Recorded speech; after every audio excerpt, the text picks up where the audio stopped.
नमस्कार, मैं मोहन पाठक फिर लेके आ गया हूँ मैं पार्ट 24 और आज हम बात कर रहे हैं इसमें अकबर के बारे में। तो चलिए आइए शुरू करते हैं देर ना करते हुए। अकबर का जन्म कब हुआ था? अगर जन्म की बात करें तो अकबर का जन्म 1542 ईस्वी में कब हुआ था? 1542 ईस्वी में हुमायूं के प्रवास काल के दौरान। हुमायूं जब गायब हो गया था, भाग गया था डर से, युद्धों के डर से और अपने हार से, तो 1542 ईस्वी में हुमायूं के प्रवास काल के दौरान अमरकोट में हुआ था इसका जन्म। कहाँ पे होता? अमरकोट में। किसके जगह पे? तो राजा वीर साल के यहाँ हुआ था। ठीक है, राजा वीर साल के यहाँ हुआ था, इसको याद करिएगा। 1542 ईस्वी में अमरकोट में राजा वीर साल के यहाँ। अगर इनकी माता की बात की जाए, जो अकबर की माता थे, तो उनका नाम क्या था? अकबर की माता का नाम हमीदा बानो था। क्या था? हमीदा बानो। अकबर की माता का नाम हमीदा बानो था। जन्म अमरकोट में राजा वीर साल के यहाँ हुआ था। राज्याभिषेक की बात करें तो 13 वर्ष की आयु में इनका हुआ था राज्याभिषेक 1556। ठीक है, 13 वर्ष की आयु में इनका हुआ था 1556 में। हाँ, 1556 ईस्वी में हुआ था। कालानौर में, जो आपका पड़ता है गुरदासपुर पंजाब में। ठीक है, कालानौर जो आज गुरदासपुर है।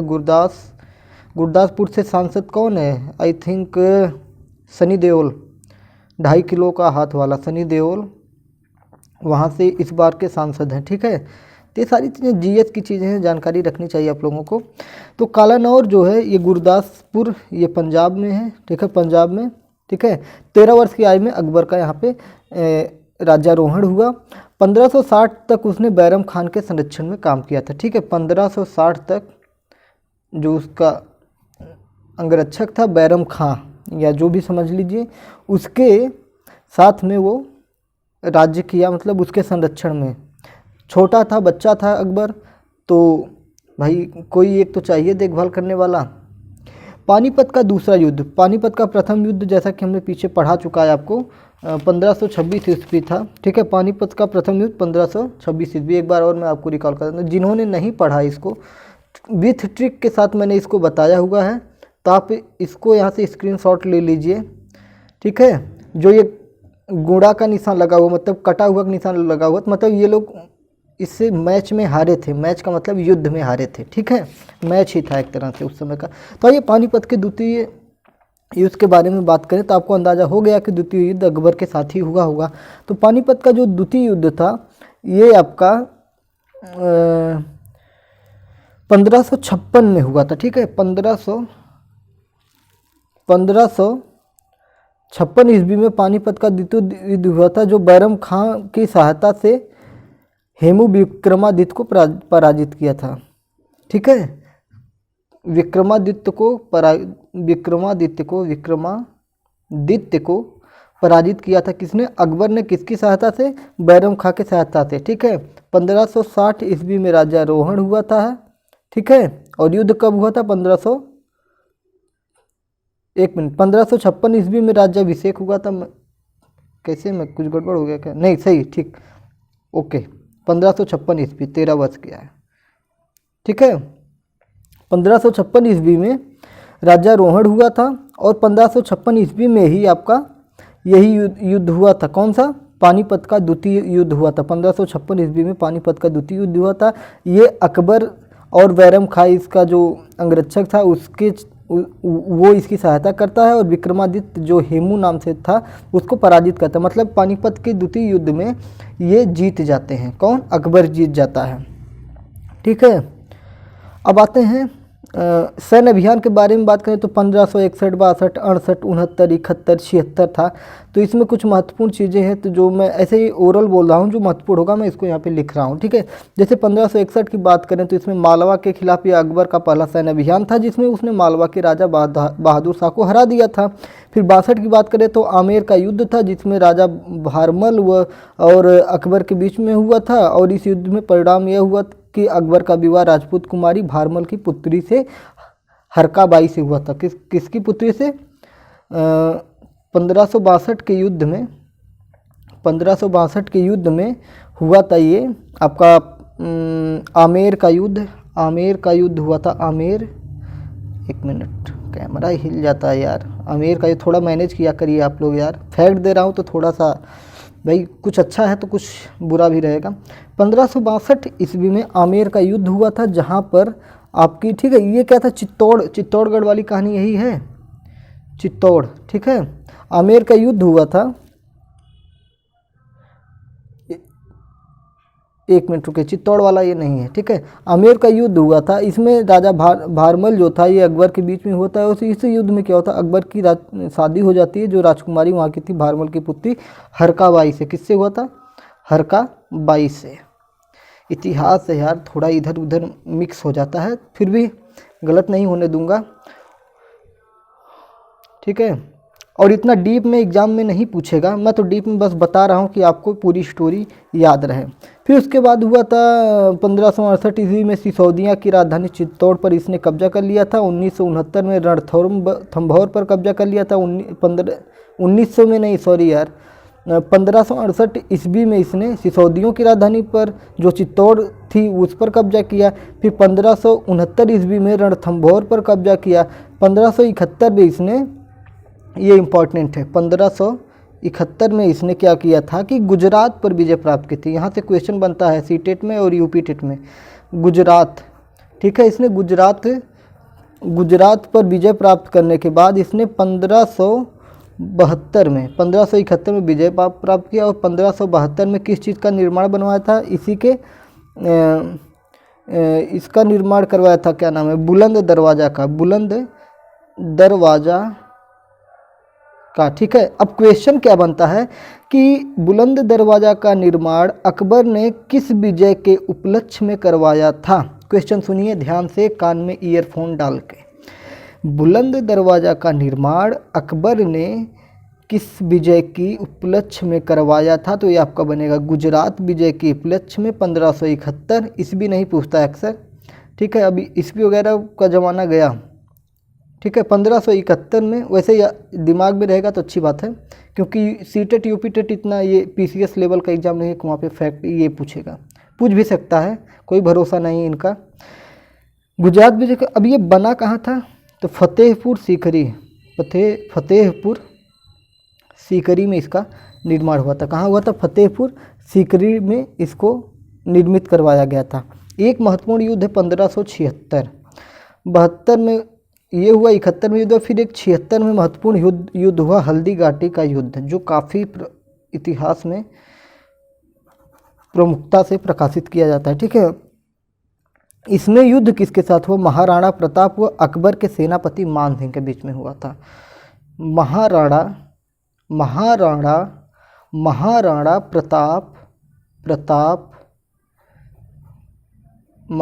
प्रताप, ठीक है, महाराणा प्रताप और अकबर के सेनापति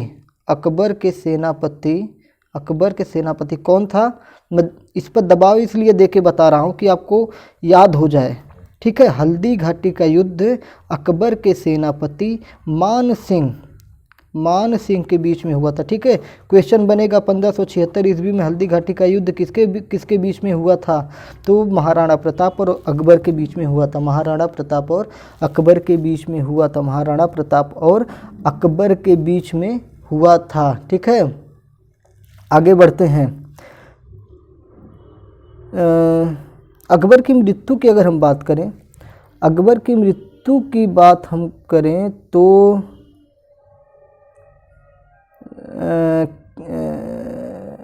1605 ईस्वी में यह मर गया। अकबर जो है 1605 ईस्वी में मर गया था। 1605 ईस्वी में यह मर गया था, ठीक है। 1605 ईस्वी में यह मर गया था, इतना दिमाग में रखिएगा, ठीक है। 1605 ईस्वी में मर गया था। और 1576 ईस्वी में हल्दी घाटी का युद्ध महाराणा प्रताप और अकबर के सेनापति, अकबर के बीच में नहीं हुई थी, अकबर के बीच में ही हुई थी, लेकिन अकबर लड़ने नहीं गया था, लड़ने गया था मान सिंह लड़ने गया था, ठीक है। तो इसकी फैक्ट चीज़ें हम देखें, बुलंद दरवाज़ा किसके उपलक्ष्य में बनवाया गया था, तो आपका फतेहपुर सीकरी में गुजरात विजय के उपलक्ष्य में बना था। 1576 ईस्वी में हल्दी घाटी का युद्ध हुआ था जो अनिर्णायक था। ये चीज़ मैं भूल गया था, अनिर्णायक था, अनिर्णायक था मतलब इसका कोई हल नहीं निकला कि कौन जीता कौन हारा, ठीक है, अनिर्णायक था, अनिर्णायक युद्ध था, ठीक है, अनिर्णायक युद्ध था। अगर इसकी उदारवादी नीतियों की बात करें तो दास प्रथा का अंत 1562 में किया था। अकबर की हरमदल से मुक्ति की बात करें तो 1562 में किया था। तीर्थ यात्रा कर समाप्त, जो जजिया कर समाप्त था तो इसने 1563 ईस्वी में किया था। 1564 ईस्वी में जजिया कर 1564 ईस्वी में इसने ख़त्म किया था और तीर्थ यात्रा कर जो था ये 1563 में किया था। फतेहपुर सीकरी की स्थापना इसने करवाई थी। इबादत खाने की स्थापना की थी। मजहर की घोषणा की थी। दीन इलाही की घोषणा कब की थी तो ये थोड़ा जान लीजिए। अकबर ने एक धर्म बनाया था जिसका नाम था दीन ए इलाही। तो इसको कब बनवाया था? 1582 ईस्वी में, ठीक है, 1582 ईस्वी में बना था। हालांकि ये धर्म चला नहीं। इसमें क्या किया था कि हिंदू मुस्लिम मतलब जितने भी धर्म थे उनको सर्वधर्म संप्रदाय का एक नारा देने की कोशिश किया था। तो जानते हैं ना भारत वालों की क्या है ना, कुत्ते की दूम होती है, सोच सीधी नहीं होती है, जो आज भी हिंदू मुस्लिम करते हुए आ रहे हैं। दिल्ली का इतना बड़ा दंगा आप ही देख लिए हैं, तत्कालिक दंगा। और हुआ क्यों? हिंदू मुस्लिम करके जनता को मूर्ख बना के दंगा करवा दिया गया। तो ये बहुत पुरानी प्राचीन कहानी है। इसी का फ़ायदा तो अंग्रेज़ों ने उठाया। जब हम आगे चलेंगे ना, अभी पढ़ाएंगे आगे जब हम अंग्रेज़ों के शासन में कंपनी का आगमन पढ़ेंगे तो उसमें यही सब मिलेगा, कैसे उन्होंने बंटवारा किया है, ठीक है। तो ये सारी चीज़ें हो गई। तो आइए हम कुछ चीज़ों के बारे में जान लेते हैं जो हमारा महत्वपूर्ण चीज़ें हों, ठीक है। अबुल फजल ये अकबर के अंतर्गत ही है। अबुल फजल ने आईने अकबरी में ज़्यादा विस्तार में नहीं ले जाना चाहता हूँ क्योंकि एग्ज़ाम है नज़दीक, तो एग्ज़ाम की ही दृष्टि से मैं लेना चाहता हूँ, ठीक है। आईने अकबरी, इसी को ही क्या कहा गया? अकबरनामा, ठीक है। आईने अकबरी या अकबरनामा, ये ध्यान रखिएगा, हर जगह अलग अलग मिलता है। मैं जो आपको बता रहा हूँ ये पीसीएस लेवल के हिसाब से बता रहा हूँ, तो जिससे कन्फ्यूजन करें। बहुत जगह आपको मिलेगा कि आईने अकबरी किसकी रचना है तो अबुल फजल की, पूछ देगा अकबरनामा किसकी रचना है तो अबुल फजल के। तो आप ये दोनों चीज़ें एक ही हैं, ठीक है। में क्या था कि मनसबदारों के बारे में उनकी जो 66 श्रेणियाँ थीं उनका उल्लेख किया गया है, ठीक है। दीन इलाही, तौहीद ए इलाही, इन सब चीज़ों के बारे में थोड़ा सा बता देता हूँ। अकबर ने दीन इलाही और तौहीद ए इलाही के नाम से एक नया धर्म चलाया था, ठीक है। अब देखिए दीन इलाही का एक और नाम जान लीजिए जो कहीं नहीं आपको मिलेगा, सिर्फ मोहन इंस्टीट्यूट आजमगढ़ पर आपको मिलेगा, ठीक है। इसका दूसरा नाम है तौहीद ए इलाही। हम पढ़ा रहे हैं आपको सीटेट, लेकिन आपको हम टच करा रहे हैं यूपी पीसीएस और आईएएस का प्री एग्ज़ाम टच करा के हम पढ़ा रहे हैं हल्का सा, ठीक है। तो दीन इलाही का दूसरा नाम क्या था? तौहीद ए इलाही के नाम से इसने एक नया धर्म चलाया था जिसमें सभी धर्मों को उसने उत्तम सिद्धांतों को शामिल किया। और 1582 ईस्वी में अकबर ने इस धर्म की शुरुआत की। और जो उसका नवरत्नों में से एक था बीरबल का असली नाम क्या था? बीरबल क्यों ना रखा? वीर का बल हो जिसके अंदर उसको बीरबल कहा गया। वीर का बल हो जिसके अंदर, वीर का बल हो जिसके अंदर, वीर का बल हो जिसके अंदर, उसे क्या कहा गया? बीरबल। तो इनका असली नाम क्या था? महेश दास, याद करिए, महेश दास। अकबर का ये पूछ दिया जाता है कि अकबर का असली नाम क्या है? महेश दास है। भाई 6 to 8 की किताब से ही प्रश्न पूछेगा आपसे, इंटर और ग्रेजुएशन लेवल का नहीं पूछेगा। इंटर और ग्रेजुएशन लेवल का कहाँ पूछता है आपसे? पीसीएस में और आईएएस में पूछता है, ठीक है। यूपीएससी में पूछता है, ये सारी चीज़ों में पूछता है, ठीक है। एसएससी सीजीएल में पता नहीं जीएस है कि नहीं है, शायद सीजीएल में जीएस है, ठीक है। पहले जीएस का सीजीएल में रोल नहीं था, लोग बिना जीएस पढ़े ही अंग्रेजी पढ़ के और मैथ पढ़ के जाते थे, सीजीएल निकाल लेते थे। अब सबकी निकल पड़ी है। इस बार जो आई थिंक 19 का जो एग्ज़ाम था और 18-19 में जो एक एग्ज़ाम हुआ था सीजीएल का, सारे बच्चे जो ज़्यादातर जिन्होंने जीएस नहीं पढ़ा था वो बाहर हो गए, क्योंकि जीएस का अहम रोल आ गया है आपके हर एग्ज़ाम में। कोई भी एग्ज़ाम आप भारत में दे रहे हैं उसमें अब जीएस महत्वपूर्ण में आ गया है, और यूपी की तो बात ही निराली है। तो मैं क्या बता रहा था कि महेश दास, बीरबल का एक नाम है महेश दास, ठीक है, ये दिमाग में रख लीजिएगा। इन्होंने क्या किया था कि ये जो धर्म था दीन ए इलाही या तौहीद ए इलाही, ठीक है, दीन ए इलाही या तौहीद इलाही को अपनाने वाले ये पहले एकमात्र हिंदू थे, ठीक है। यह एकमात्र हिंदू ऐसे थे जिन्होंने इसको अपनाया था, ठीक है, एकमात्र हिंदू थे जो इसको अपनाया था, ठीक है। फिर इन्होंने सुलह एक कुल की सुलह एक कुल नाम का एक चलाया, जिसमें क्या था रुचि, अकबर की रुचि जो विभिन्न धर्मों और रीति रिवाजों में थी, इस पर विचार विमर्श से अकबर की समझ बनी कि जो विद्वान धार्मिक रीति और मतान्धता पर बल देते हैं वे अक्सर कट्टर होते हैं। ये सारी चीज़ें उसके दिमाग में जब आई तो उसने शिक्षाओं को प्रजा के बीच में जो असमंजस है उसको ने सामंजस्य पैदा करने के लिए उसने क्या किया कि सुलह एक कुल मतलब सर्वत्र शांति, विश्व शांति के विचार को लेके आ गया, ठीक है। जो हमारे जो सनातन धर्म में है कि क्या सर्वे भवन्तु सुखिनः सर्वे सन्तु निरामया सर्वे भद्राणि पश्यन्तु मा कश्चित् दुःख भाग भेद, मतलब सभी का भला हो, तो वो चीज़ अकबर लेके आया। अकबर को ऐसे ही नहीं अकबर महान कहा गया, अकबर महान ऐसे ही नहीं कहा गया। ये सारी चीज़ें जो कर रहा है, मुख्य रूप से जो इस्लाम धर्म है उसमें क्या कहा गया है कि इस्लाम के अलावा आप किसी भी धर्म के बारे में नहीं सोच सकते हैं। ऐसा आज के जो मौलवी वगैरह हैं ये लोग कहते हैं, जो कट्टर होते हैं। इसी कट्टरता को तोड़ने के लिए अकबर ने इन धर्मों का निर्माण किया। दीन इलाही या तौहीद इलाही ये एक ही धर्म है, इन सब चीज़ों को लेके आया, ठीक है। इसीलिए अकबर को महान कहा गया। उसने दास प्रथा, अन्य चीज़, बहुत सारे चीज़ों पर उसने अच्छी चीज़ें की थी, इसलिए उसको महान कहा गया। भाई इतिहास में बहुत सारे मुग़ल राजा थे, मुस्लिम शासक थे, सबको क्यों नहीं कहा गया महान। सिकंदर को भी महान कहा जाता है, सिकंदर महान, लेकिन सिकंदर महान इसलिए कहा गया कि उसने जितना भारत से धन लूटा भारत में ही छोड़ के गया। बाबर की तरह लूट लूट के, गौरी की तरह, मोहम्मद, ठीक है, इन सब की तरह लूट के नहीं लेगा। खैर आइए चलिए उस पर कभी और बात किया जाएगा, मैं ट्रैक से भटकना नहीं चाहता हूँ, ठीक है। मैंने कहा कि नवरत्नों के बारे में जान लें। जो इसके नवरत्न थे, मैं नाम बोल दे रहा हूँ। मुल्ला दो प्याजा, 1 नंबर मुल्ला दो प्याजा, 2 नंबर भगवान दास, तीसरे नंबर पर अब्दुल रहीम खाने खाना, चौथे नंबर पर टोडरमल, 5वें नंबर पर अबुल फजल, 6ठे नंबर पर फैजी, 7वें नंबर पर मान सिंह, 8वें नंबर पर तानसेन, 9वें नंबर पर बीरबल या महेश दास। ये नवरत्न थे।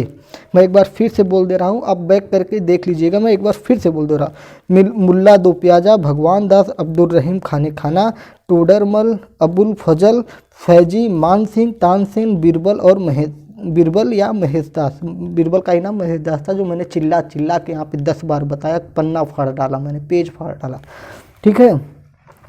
तो ये महत्वपूर्ण थे। अकबरनामा जो था अबुल फजल था, ये 3 जिल्दों में लिखा है, ठीक है। आईने अकबरी अबुल फजल का प्रशासन जो, ठीक है, ये चीज़ें हैं। फिर जहांगीर जो था उसी को सलीम कहा गया और उसी को सेखू बाबा कहा गया, ठीक है। अकबर उसको क्या बुलाते हैं, ये पूछा जाता है कि सेखू बाबा किसे कहा गया, तो अब बताएंगे जहांगीर को। सेखू बाबा किसे, अकबर किसे प्यार से सेखू बाबा बुलाता था, तो वो जहांगीर मतलब सलीम को बुलाता था। निसार नामक सिक्के का प्रचलन किसने करवाया था, जहांगीर ने करवाया था, ठीक है।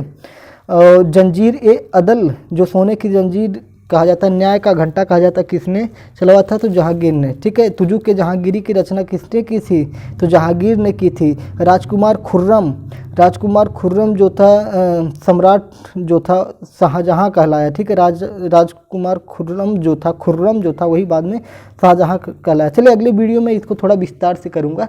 चलिए फिर, अगर अच्छा लग गया हो आपको ये मेरा सेशन, तो आप इस चैनल को सब्सक्राइब कर दीजिए, अपने दोस्तों में शेयर कर दीजिए। मैं इसको 10 मिनट का करने वाला था, लेकिन देखिए प्रभु की कृपा भयहु सब काजू, प्रभु की कृपा हुई तो मैंने 10 मिनट का 20 मिनट कर दिया। देखिए पढ़ाने में मैं कंजूसी नहीं करता हूँ, अगर मैटर है फिक्स तो मामला है फिक्स भैया।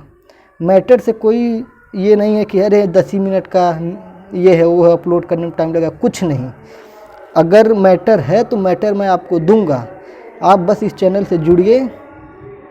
आप बाद में कहेंगे कि हाँ कोई चैनल मिला है जो ऑनलाइन इतना डीप में क्वेश्चन दे रहा है। आप बहुत सारे सीरीज देख रहे हैं, मेरी सीरीज उठा के देखिए, 1 नंबर से शुरू करिए। आपको मैं कहाँ से ला रहा हूँ, जब पृथ्वी की उत्पत्ति से लेके मैं आ रहा हूँ, पृथ्वी पर मानव जीवन की शुरुआत करते हुए वैदिक धर्मों से गुजारते हुए मैं आपको लेके आ गया हूँ। दिल्ली सल्तनत से होते हुए मैं आपको ला दिया हूँ, मुग़ल काल में लाया हूँ। फिर मैं आपको ले जाऊँगा सूफी आंदोलन, फिर अंग्रेज़ी कंपनियों का आगमन। जब ये सारी चीज़ें मैं जब तक 1947 में भारत को आज़ाद नहीं करवा दूँगा, जब तक 1947 में भारत को आज़ाद नहीं करवा दूँगा, तब तक ये सीरीज़ इतिहास की ख़त्म नहीं होने। भारत के आज़ाद होने के बाद मैं फिर आपको ले चलूँगा भूगोल में, जो आपका मोस्ट इम्पॉर्टेंट में होगा, क्योंकि 10 नंबर के क्वेश्चन आपके भूगोल से आएंगे। तो 10 नंबर के क्वेश्चन 60 नंबर का पेपर होता है आपका, 60 मार्क का पेपर होता है, जिसमें से 10 से 15 नंबर आपके भूगोल के आएंगे और 20 से 25 नंबर, मतलब भूगोल और इतिहास से मिला के और जो आपका संविधान वगैरह इन सबको मिला के आपके 35 से 40 क्वेश्चन आते हैं और 15 से 20 क्वेश्चन आपके आते हैं शिक्षण से। और यूपी टेट में तो 60 के 60 क्वेश्चन आते हैं। यूपी टेट के लिए तो आपको 1 नंबर से लेके जितने सीरीज अभी आएंगे आगे, मुझे नहीं पता कितने सीरीज आएंगे, अनिश्चित काल तक चल रहा है ये, जब तक ख़त्म नहीं होगा। ठीक है, 50 सीरीज भी हो सकते हैं, 40 सीरीज, 30, 40, 50 तो होने, 50 से ऊपर ही जाएगा ये सीरीज। ठीक है, तो चलिए, बहुत मैं बोल देता हूँ, तो चलिए फिर मिलते हैं अगले वीडियो में। जय हिंद, भारत माता की जय। चैनल को सब्सक्राइब कर लीजिए अगर अच्छा लगा हो तो, नहीं लगा हो तो फिर जय हो।